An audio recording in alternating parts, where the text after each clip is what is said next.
दोस्तों कैसे आप सभी लोग, आशा करता हूं दोस्तों अच्छे होंगे। स्वागत है आपका हमारे यूट्यूब चैनल पर बादल एजुकेशनल गुरु पर। तो दोस्तों आज किस वीडियो में बात करेंगे 6 राउंड काउंसलिंग की जो रिपोर्टिंग है वो किस प्रकार करवानी है, किस प्रकार नहीं करवानी है, और 6 राउंड के बाद में कितनी सीटें खाली हैं उसके बारे में भी यहाँ पर चर्चा करेंगे। तो उस बारे में फुल डिटेल आपसे चर्चा करेंगे। और दोस्तों आप हमारे यूट्यूब चैनल पर अगर नए हो तो यूट्यूब चैनल को जरूर सब्सक्राइब कर लें और बेल आइकन को प्रेस कर लें ताकि आने वाला हर एक आगामी नोटिफिकेशन आपके पास पहुंचे और पहुंचता रहे इन फ्यूचर, क्योंकि यहाँ से मिलती है आपको सटीक इन्फॉर्मेशन और पल पल की खबर। तो चलो दोस्तों वीडियो को स्टार्ट करते हैं। तो जैसा कि आप सभी विद्यार्थियों को पता होगा, आपका जो भी 6 राउंड काउंसलिंग खत्म हो चुकी है, अब उसकी यहाँ पर रिपोर्टिंग है वो चल रही है। तो जैसा कि आप सभी विद्यार्थियों को विदित होगा, आप सभी को कॉलेज अलॉट हो गया होगा। जहाँ तक जिन भी विद्यार्थियों को कॉलेज अलॉट हो गया होगा उन्होंने अलॉटमेंट लेटर डाउनलोड कर लिया होगा। अब यहाँ पर मेन बात करते हैं, सबसे पहले जो प्रॉब्लम आ रही थी काफ़ी विद्यार्थियों की, तो जिन विद्यार्थियों का लिस्ट में नाम है, पहली बात तो जिन विद्यार्थियों का लिस्ट में नाम था उनका अलॉटमेंट लेटर डाउनलोड नहीं हो रहा था, तो वो टेक्निकल इश्यू था। अगर आपका लिस्ट में नाम था तो फिर आपने बाद में अलॉटमेंट लेटर डाउनलोड किया हुआ तो आपका अलॉटमेंट लेटर डाउनलोड हो गया होगा। शायद ही कोई ऐसा स्टूडेंट अब होगा जिसका अलॉटमेंट लेटर डाउनलोड नहीं हुआ होगा, ठीक है ना। तो सबका डाउनलोड हो गया होगा अलॉटमेंट लेटर। कहने का मतलब है कि पहले टेक्निकल इश्यू आ रहा था, अब सबका अलॉटमेंट लेटर डाउनलोड हो गया होगा, पहली बात। और दूसरी बात यह है कि काफ़ी विद्यार्थियों के कमेंट्स आ रहे थे, बोल रहे थे कि सर इसकी जो रिपोर्टिंग की जो लास्ट डेट है वो कितनी है कितनी नहीं है, तो उसके बारे में चर्चा करते हैं। रिपोर्टिंग की लास्ट डेट है आपकी 10 जुलाई। 10 जुलाई तक आपको सभी विद्यार्थियों को मतलब जो है रिपोर्टिंग करवा लेनी है। कहने का मतलब ये सर, काफ़ी बोल रहे थे कि सर 10 जुलाई को ही जाना कंपलसरी है क्या, पहले नहीं जा सकते क्या? बिल्कुल आप पहले जा सकते हो, पहले जाओ, ये तो लास्ट डेट है। कहने का तात्पर्य यह है कि 10 जुलाई के बाद में आपकी कोई रिपोर्टिंग नहीं हो पाएगी कॉलेज के अंदर, ठीक है ना। तो आपको जो भी कॉलेज अलॉट हुआ है, जहाँ कहीं भी आपको कॉलेज अलॉट हुआ है, उस कॉलेज में आप अपने जो डॉक्यूमेंट्स हैं और जो भी प्रिस्क्राइब्ड फीस है उस फीस को लेकर के आप जाइए और वहाँ पर अपना जो एडमिशन है उसको सुनिश्चित करवाइए, ठीक है ना। तो ये दूसरी बात आपकी हो गई है।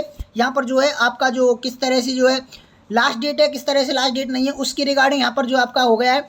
अब यहाँ पर बात करते हैं तीसरी बात ये आप सभी विद्यार्थियों के सामने, काफ़ी विद्यार्थी बोल रहे थे कि सर फीस स्ट्रक्चर का, तो फीस स्ट्रक्चर आपसे 63,000 रुपये आपसे गवर्नमेंट के लिए, मतलब जो भी है, जो प्राइवेट कॉलेज आपको अलॉट हुआ है तो गवर्नमेंट की तरफ से प्राइवेट कॉलेजों में जो फीस निर्धारित की है वो 63,000 की है। बाकी कुछ कॉलेज वाले अपना एक्स्ट्रा चार्ज जोड़ देते हैं, जैसे 10,000 रुपये में हॉस्पिटल ड्यूटी का, ठीक है ना, उसके बाद में लाइब्रेरी का वगैरह, ठीक है ना, उसके बाद में यूनिफॉर्म वगैरह का, और 10,000 रुपये आपसे कौशल मनी का जोड़ देते हैं। तो वो आपसे खुद कुछ इस तरह से जोड़ के 83,000 के समथिंग पैसे ले लेंगे। बाकी ज़्यादातर कॉलेजों में यही आपकी फ़ीस रहेगी, ठीक है ना। तो तीसरी बात कंप्लीट हो गई होगी आप सभी विद्यार्थियों की, और इतनी फीस तो हर कॉलेज वाले लेते हैं, ठीक है ना। अब कुछ स्टूडेंट बोल रहे थे कि सर हमें कॉलेज मिला है उस कॉलेज के पास में हॉस्टल मिलेगा कि नहीं मिलेगा, 4 नंबर की थिंग। तो देखो, हॉस्टल आपको खुद को ढूंढना होता है, प्राइवेट कॉलेज का कोई हॉस्टल नहीं होता है, ठीक है ना। प्राइवेट कॉलेज का कोई हॉस्टल नहीं होता है, बाकी नज़दीकी में आपको खूब हॉस्टल मिल जाते हैं। 4 नंबर थिंग आपकी कंप्लीट हो गई होगी। अब यहाँ पर बात करते हैं 5 नंबर की जो बात है। 5 नंबर की बात है वो है आपकी डॉक्यूमेंट। डॉक्यूमेंट की रिगार्डिंग बहुत बड़ी इंपॉर्टेंट बात आपको बतानी है। तो डॉक्यूमेंट कौन कौन से आपको रखने हैं, कौन कौन से नहीं रखने हैं, इसके ऊपर आपको कम से कम ज़्यादा नहीं तो जब से काउंसलिंग स्टार्ट हुई है, जब से आपको 10 से 15 वीडियो आराम से बना दी है हमने। लेकिन इसके लिए कोई अलग से वीडियो नहीं बनाएंगे, हम सभी साथियों को इसी में बताएंगे कि किस तरह से आपको जो डॉक्यूमेंट हैं वो आपके रखने हैं, किस तरह से डॉक्यूमेंट नहीं रखने हैं, कौन कौन से जो डॉक्यूमेंट हैं वो आपको लेके जाने हैं, ठीक है ना। तो सभी साथी ध्यानपूर्वक देखना। आप सभी विद्यार्थियों को बता देते हैं हम कि जो डॉक्यूमेंट आपको चाहिए, एक तो आपका आधार कार्ड आपका होना चाहिए मेरे साथियों, ठीक है ना। आधार कार्ड आपका बहुत ज़रूरी है, विदाउट आधार कार्ड नहीं होगा आपका एडमिशन, ठीक है ना। उसके बाद में बात करते हैं आपका दूसरे नंबर का जो डॉक्यूमेंट है, 10th और 12th की जो मार्कशीट है प्यारे साथियों वो आपको रखनी है। 10th और 12th की मार्कशीट आपके सामने होनी चाहिए। उसके बाद में प्यारे साथियों आपका है तीसरे नंबर का जो डॉक्यूमेंट है, जाति प्रमाण पत्र। जाति प्रमाण पत्र सभी साथियों के पास में होना चाहिए, जाति प्रमाण पत्र कंपलसरी है। उसके बाद में 4 नंबर पे है मूल निवास प्रमाण पत्र होना चाहिए, ठीक है ना। अब जो जनरल कैटेगरी वाले हैं उनका जाति प्रमाण पत्र नहीं होगा तो कोई दिक्कत वाली बात नहीं है। बाकी जिन विद्यार्थियों के पास में जाति प्रमाण पत्र है वो लेकर के जाना है। उसके बाद में बात करते हैं साथियों 5 नंबर पे जो है आपके 4 photo is a necessary. Photo आपको लेके जाने हैं, फोटो भी आपके चाहिए। देन उसके बाद में बात करते हैं, फोटो के बाद में आपकी बात करते हैं 6 नंबर पे जो डॉक्यूमेंट है, चरित्र प्रमाण पत्र, जिसको कैरेक्टर सर्टिफिकेट आप बोलते हो, वो आपके पास में होना जरूरी है। चरित्र प्रमाण पत्र होना जरूरी है, स्कूल से आपको मिला होगा तो वो आपको लेकर के जाना है। 7 नंबर का जो डॉक्यूमेंट है, जो अलॉटमेंट लेटर है, जो कॉलेज आपको अलॉट हुआ है, वो अलॉटमेंट लेटर आपको साथ में लेकर के जाना होगा। उसके बाद में बात करते हैं 8 नंबर का जो डॉक्यूमेंट है। वीडियो को अच्छा रेस्पॉन्स दे और सभी साथी लाइक कर दें जोरदार तरीके से, लाइक करने में कंजूसी ना किया करो आप, ठीक है ना।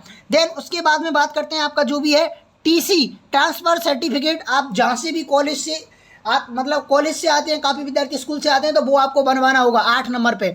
9 नंबर पे बात की जाती है तो 9 नंबर पे जो आपका डॉक्यूमेंट आएगा मेडिकल सर्टिफिकेट। मेडिकल सर्टिफिकेट के बारे में हमने आपको बता दिया है, पहले भी काफ़ी बार बता चुके हैं, तो मेडिकल सर्टिफिकेट भी आपको बनवाना होगा। उसके बाद में बात करते हैं मेडिकल सर्टिफिकेट के बाद में 10वें नंबर का जो डॉक्यूमेंट आता है वो आता है आपका माइग्रेशन सर्टिफिकेट। माइग्रेशन सर्टिफिकेट भी आपके पास में होना चाहिए। 11 नंबर का जो डॉक्यूमेंट है, 11 नंबर पे कौन सा जो डॉक्यूमेंट है, गैप सर्टिफिकेट। गैप सर्टिफिकेट आपको लेकर मतलब जो भी है जाना है। गैप सर्टिफिकेट का मतलब है 12th कक्षा के बाद में आपने कहीं भी किसी भी प्रकार का अगर गैप लिया है तो आपको गैप सर्टिफिकेट बनवाना बहुत ज़रूरी है, ठीक है ना। तो अब 11 नंबर का डॉक्यूमेंट हो गया। 12 नंबर का जो डॉक्यूमेंट है, जो एप्लीकेशन फॉर्म आपने भरा था, एप्लीकेशन जब फॉर्म आपने भरा था तो वो फॉर्म भी साथ में चाहिए होगा। 13वें नंबर पे है जो है मेन चीज़ है कि आपकी फीस आपकी इम्पोर्टेंट है। फीस आपको लेकर के जानी है, जो निर्धारित फीस है गवर्नमेंट और प्राइवेट कॉलेज की, ठीक है ना। तो 13 डॉक्यूमेंट हमने बता दिए। ये आपका जो की पॉइंट चल रहा था वो 5 नंबर का की पॉइंट था। 6 नंबर के की पॉइंट की अगर बात करें तो कट ऑफ बहुत डाउनफॉल कट ऑफ इसमें गई है। आपको डाउनफॉल कट ऑफ इसमें देखने को मिली है, बहुत गिरावट देखने को मिली है कट ऑफ के अंदर। कट ऑफ की अगर बात करें तो जो विद्यार्थी 65 तक इसमें कॉलेज अलॉट हो गया है, बाकी कैटेगरी वाइज इसमें नहीं बता रहे हैं, बट बता रहे हैं कि 65% तक इसमें कॉलेज अलॉट हो गया आर्ट्स वाले स्टूडेंट्स को, ठीक है ना। अब यहाँ पर बात करते हैं 7 राउंड काउंसलिंग होगी कि नहीं होगी। तो 7 राउंड काउंसलिंग के रिगार्डिंग साथियों हम आपको वीडियो प्रोवाइड करवा देंगे 10 तारीख से पहले। जब तक डाटा हमें कलेक्ट करना पड़ेगा, कितने विद्यार्थियों ने मतलब कॉलेज ज्वाइन किया है, कितनों ने ज्वाइन नहीं किया है, और कितने विद्यार्थियों ने मतलब जो है फर्स्ट राउंड जो भी 6 राउंड काउंसलिंग है उसमें कॉलेज अलॉट हुआ था, उसके अनुसार हम डाटा निकाल करके आप सभी साथियों को बताएंगे। फिर अब आपसे सुनिश्चित कर पाएंगे कि किस तरह से जो निर्धारित सीटें हैं वो किस तरह से 7 राउंड होने के चांसेस हैं, तो वो हम आपको बाद में बता देंगे। अब यहाँ पर जो भी आपका डाउट और क्वेरीज हो तो आप कमेंट सेक्शन में कमेंट कर देना। आपके कमेंट सेक्शन में कमेंट करने के बावजूद भी रिप्लाई ना मिले तो आप इंस्टाग्राम पर फॉलो करके रख ले, वहाँ भी आप हमसे पर्सनली कनेक्ट रह सकते हो और समय समय पर वहाँ आपको हम रिप्लाई दे देते हैं और हर एक रोज़ आपको अपडेट वहाँ पर देते रहते हैं इंस्टाग्राम पर स्टोरी के माध्यम से। बाकी नेक्स्ट वीडियो में मिलते हैं, जब तक के लिए धन्यवाद। Thanks for watching, take care, bye bye.